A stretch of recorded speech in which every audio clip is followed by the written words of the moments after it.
If you're in your 50s, stop scrolling. What I'm about to share could change how you live the next 30 years of your life. I'm 80 now. Not bragging, not complaining, just stating a fact that carries weight. Because living 8 decades means I've had more than enough time to make mistakes, to learn what matters, and to unlearn what doesn't. In your 50s, life starts whispering, a stiff back in the morning, a friend's unexpected diagnosis, a parent who suddenly seems fragile. You start to realize you're no longer climbing the mountain. You're at the ridge, wondering how you'll navigate the descent. If I could go back and sit across from my 50-year-old self, I wouldn't talk about stocks or success. I'd lean in, lower my voice, and say, learn how to be bored without reaching for distraction. That's where your true strength begins. Because what no one tells you is that peace doesn't come from achieving more. It comes from being able to sit with yourself, without fear, without noise, and without needing to constantly prove your worth.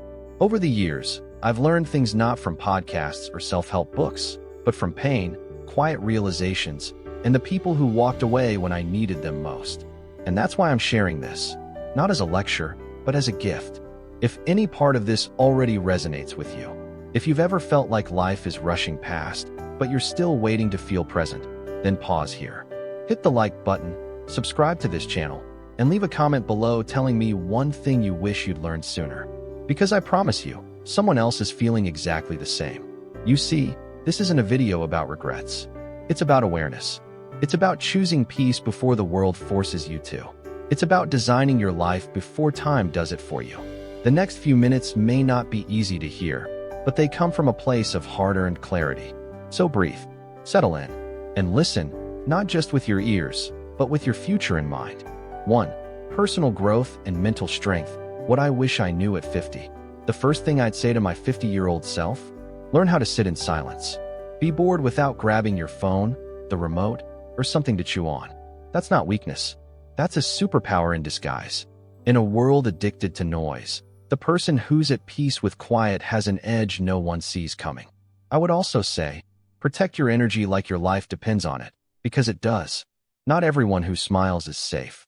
Learn to feel how people affect your nervous system. If someone consistently drains you, that's a sign. Respect it. Walk away without guilt. There's something else I didn't understand at 50. Worrying feels productive, but it's not. It's a hamster wheel that spins you into fatigue and false control. Let go of the illusion. Redirect your energy toward action or stillness. Both are better than anxiety. Sleep. I underestimated it for decades. But let me be clear now. Sleep is the most accessible, legal, performance-enhancing substance on this planet. Don't wear sleep deprivation like a badge of honor. It's not noble. It's neurological self-sabotage. And when it comes to goals, don't just fixate on the mountaintop. Learn to fall in love with the climb. A goal is your destination, but your habits? That's your GPS. The more consistent your steps, the more inevitable your arrival. Now here's something I learned from studying emotional aging. The older we get, the less capacity we have for chaos. So choose simplicity, choose clarity, and above all, choose people who make your mind feel safe. Mental peace isn't a luxury in later life, it's a survival tool. If you're still listening, this might be the part that hits home.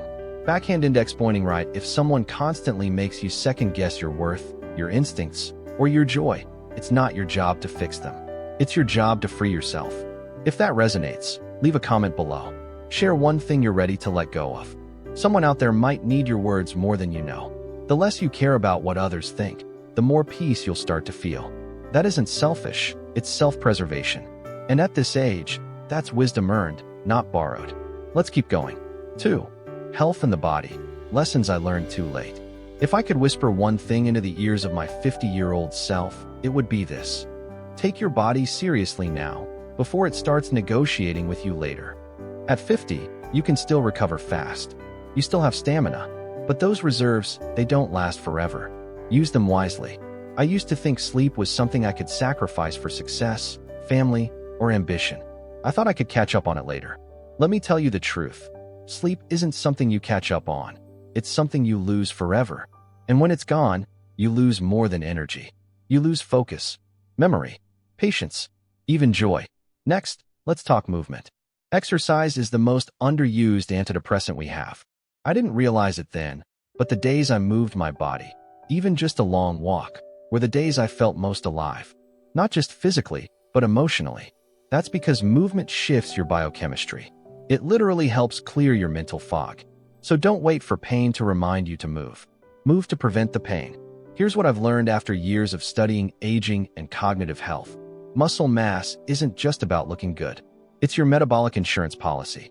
As you get older, your muscles protect your brain, your blood sugar, even your independence. And what about food? Well, food is a powerful thing. At 50, I didn't see it that way. I thought it was just fuel or pleasure. Now I know. Food is the most socially accepted drug we consume daily. It has the power to heal or to slowly damage from the inside out. Your gut affects your brain. Your blood sugar affects your mood. And your diet shapes your future. It took me decades to realize this simple truth.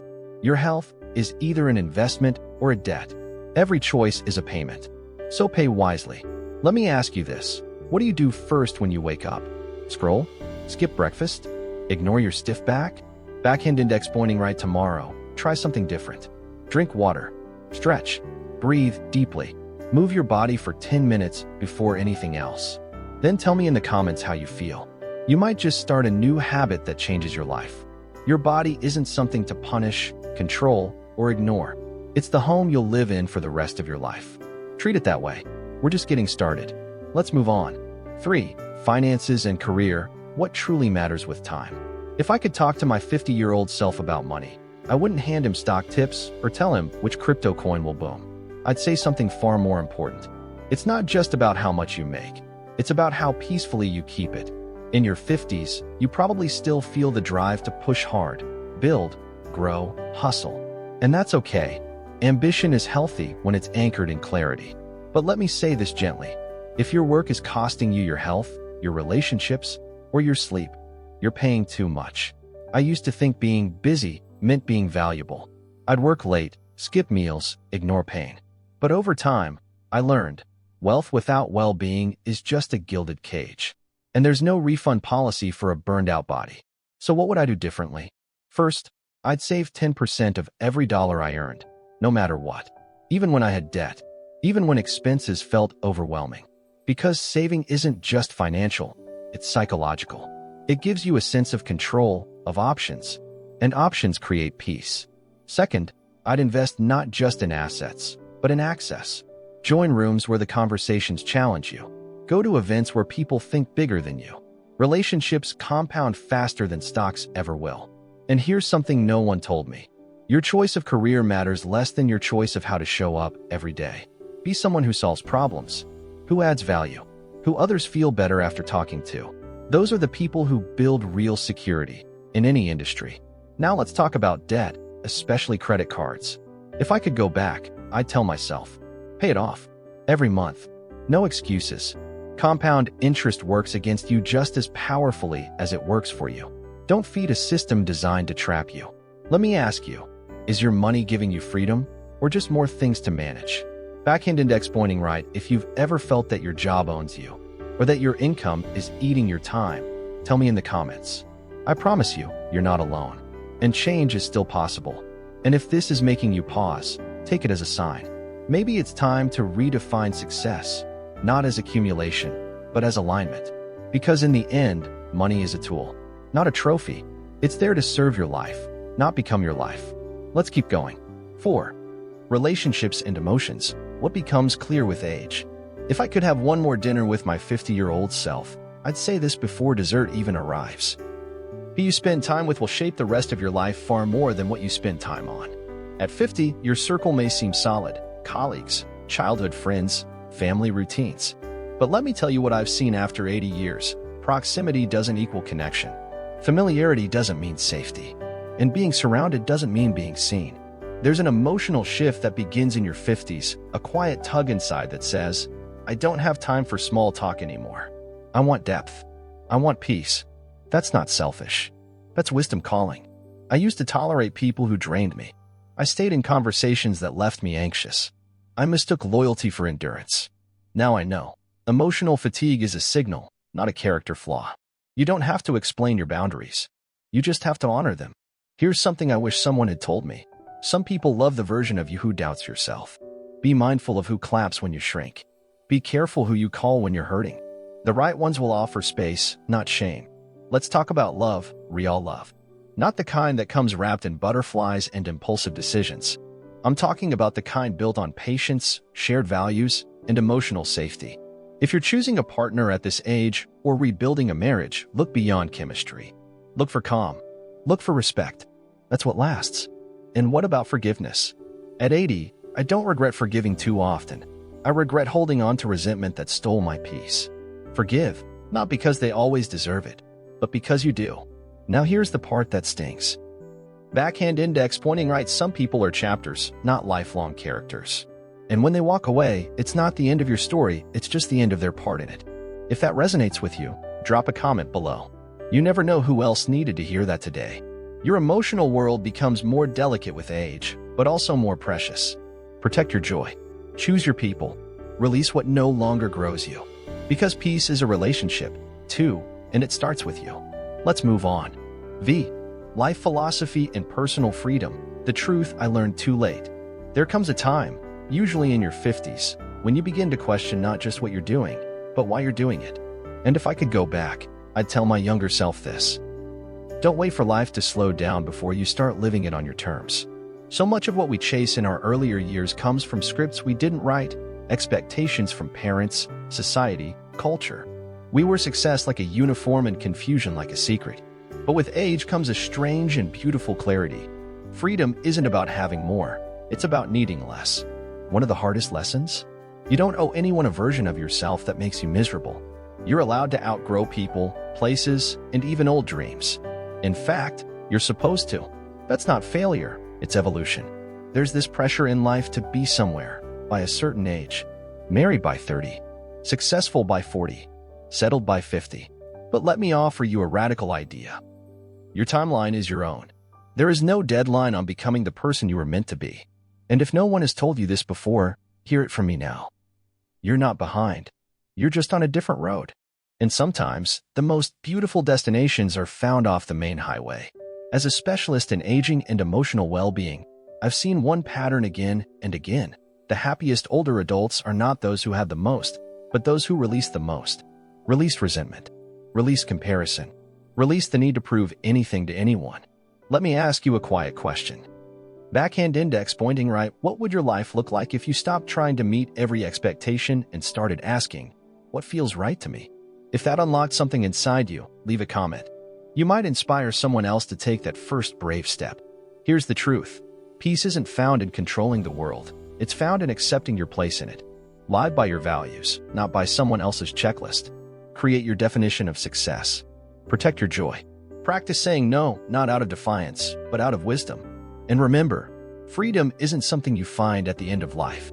It's something you choose moment by moment. We're almost there. Let's move to the final chapter. 6. Quote highlights, the lines that stayed with me at 80. Some lessons in life don't arrive with explanation. They arrive as a quiet sentence that lingers for years, often whispered in your own mind, after the noise of the world fades. At 80, here are the words I carry with me, not because I read them in a book, but because I live them. Discomfort is the cost of growth. If it feels uneasy, it may mean you're finally becoming. Peace is the new success. Don't chase status. Chase calm. The most expensive thing you can ever pay with is your health. And once it's spent, you can't earn it back. You become what you tolerate. Set higher standards for how you treat yourself and how others treat you. You don't owe anyone your silence just to keep the peace. Speak your truth, but speak it with grace. A friend who claps when you're small is not a friend for your growth. People don't change when you beg. They change when they're ready or not at all. The freedom you want is often waiting behind the no you're afraid to say. Life isn't about adding more. It's about releasing what weighs you down. You don't have to be everything to everyone. Just be whole with yourself. And finally, the one that has stayed with me since I first heard it at 60, but didn't understand until much later. Today is the oldest you've ever been, and the youngest you'll ever be again. Treat it accordingly. If one of these speaks to you, I want you to do 2 things. Backhand index pointing right, leave a comment with the quote that hit you hardest. Backhand index pointing right, then share this video with someone who might need a quiet moment of truth. Because the real gift of age isn't in how much we know, it's in how deeply we've felt, and how freely we're willing to pass it on. Thank you for listening.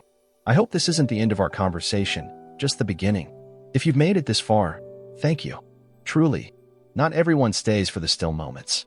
But you did, and that says something about where you are in life and where you're headed. At 80, I've learned that wisdom isn't about having all the answers. It's about being willing to ask better questions. Questions like, am I at peace with myself? Am I living the life I chose or the one I drifted into? And maybe the most important one of all, if time were currency, am I spending it on what really matters? There's no perfect age to start over, no ideal moment to make changes, but there is this moment, right now, and that's more powerful than it seems. So whatever spoke to you in this video, whether it was about health, relationships, purpose, or letting go, don't just let it pass through you. Backhand index pointing right, take one idea, just one, and try living it for a week. You don't need a total transformation. You just need a small shift, done consistently, to change everything. And if something here touched your heart, I'd love for you to leave a comment below. Tell me which part hit home. Or better yet, tell me what you're going to do differently starting today. Like this video if you felt seen. Subscribe if you want more quiet wisdom, not just noise. And share it with someone you care about, someone who might need to hear these words, even if they don't say it out loud. Because the older I get, the more I believe. We don't need louder voices in this world. We need deeper ones. Thank you for spending this time with me. Wherever you are in your journey, I hope you keep walking with courage, with clarity, and above all, with kindness. Until next time.